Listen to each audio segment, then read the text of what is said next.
Daily page Ulhasnagar, हमारी खबरें हमारी पहचान।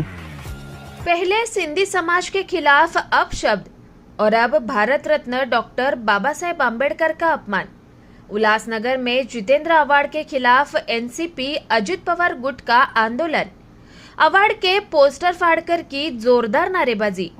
राष्ट्रवादी कांग्रेस के शरद पवार गुट के नेता जितेंद्र अवार्ड ने कल महाड़ में मनुस्मृति जलाई, साथ ही भारत रत्न डॉक्टर बाबा साहेब आम्बेडकर की फोटो वाला पोस्टर फाड़ दिया। हालांकि अवार्ड ने इस मामले में माफी मांगते हुए कहा है कि ये घटना अनजाने में हुई है, लेकिन इससे एनसीपी अजित पवार गुट काफी आक्रामक हो गई है। इसका असर उल्लासनगर शहर में भी हुआ है और जिला प्रमुख भरत गंगोत्री के नेतृत्व में कार्यकर्ताओं ने विरोध प्रदर्शन किया। नेताजी चौक पर इस बार जितेंद्र अवार्ड का पोस्टर फाड़कर विरोध जताया गया। इस दौरान कार्यकर्ताओं ने नारेबाजी की और केस दर्ज करने की मांग की है। भारत रत्न श्री बाबा साहब अम्बेडकर जी का जो अपमान पूर्व मंत्री जितेंद्र अवार्ड जी ने जो किया है, राष्ट्रवादी कांग्रेस पार्टी उसका पुरजोर से विरोध करती है और पूरे शहर में विरोध प्रदर्शन चालू है और पूरे शहर में जितेंद्र अवार्ड जी के खिलाफ आक्रोशों का रोष है। इस घटना के बाद देखा गया कि जितेंद्र अवार्ड ने दिलगिरी भी व्यक्त की है और उनका यह कहना है कि उन्होंने यह सब जानबूझकर नहीं किया है। इस पर क्या कहना है? सर, विरोध तो है और इन्होंने जो किया है वो तो गलत किया है। जो बाबा साहब अम्बेडकर जी हमारे आदरणीय है, उनके लिए जो गलत किया है हम उनका पूरी तरह से विरोध करते हैं। मुझे तो लगता है जितेंद्र अवार्ड की मानसिक संतुलन सही नहीं है और अगले साल 27 मई के दिन भी उन्होंने हमारे सिंधी समाज के लिए कुछ अपशब्द कहे थे। हम लोग सिंधी समाज और डॉक्टर बाबा साहेब आंबेडकर पूरा समाज इनका निषेध करते हैं।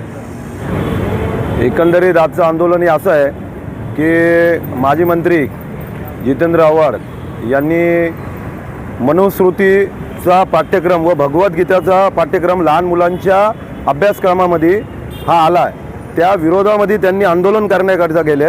आंदोलन करत असताना त्यांना एवढं भान नाही राहिलं की भारतीय घटनेचे शिल्पकार परमपूज्य डॉक्टर बाबासाहेब आंबेडकर यांचा फोटो त्यांच्या हातात आहे। त्यांनी मीडियामध्ये चमकण्यासाठी त्यांना एखादा तिसरा व्यक्ती सांगतोय आम्ही मीडियामध्ये बघितलं की बाबासाहेबांची प्रतिमा आहे, फोटो आहे की तो फाडू नका, तरी त्यांनी तो फोटो फाडलाय। त्यामुळं पूर्ण भारतभर महाराष्ट्रभर जितेंद्र आव्हाड सारख्या माणसाचा निषेध होतोय।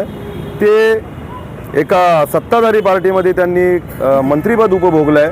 मंत्रिपद उपभोगलं असणाऱ्या माणसाला हे असं कृत्य शोभत नाही। यामुळे त्यांच्यावरती आम्हाला प्रश्नचिन्ह निर्माण होतं की भेड़ के खाल में कहीं भेड़िया तो नहीं है की सेक्युलरपणाचा आव आणायचा आणि हेतुपुरस्पर एवढ्या मोठ्या महापुरुषाचा फोटो फाडण्याचा आणि त्यानंतर दिलगिरी व्यक्त करायची ही जणू परंपरा।